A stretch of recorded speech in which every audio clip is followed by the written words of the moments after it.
can play a considerable factor, maybe the downward pressure for a pilot to contend with that would severely impact the lift process. And also you mentioned there the visibility, obviously storm, rain, snow, any number and any type of weather could impact that, of course. Let's talk about terrain. You know, it would be a huge luxury for fighter pilots to be able to take off always on a purpose-built tarmac, but of course that's not always the case. What kind of terrain do they usually take off, or can they take off from? To take off in rain? What kind of terrain? You know, they're not always taking off from aircraft carriers, or they're not always taking off from airstrips. What other terrains do they take off from, and what other kind of situations?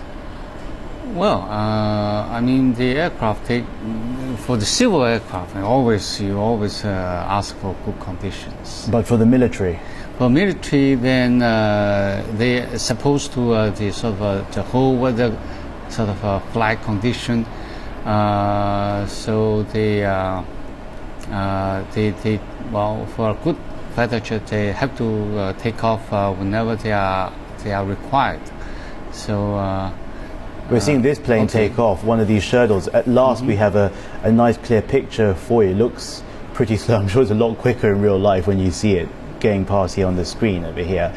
When we look at these Pakistani planes, or at least the ones that we can see right now over here, how do they compare with China? Well, you mean the aircraft? Actually, Pakistan use a lot of Chinese aircraft. So many. Well, it just depends on the sort of what type of aircraft they are using. If they are using the same, then we are using the same.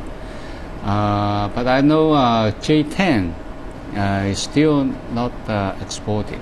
So that is the one of the most advanced aircraft we have. But maybe you never know.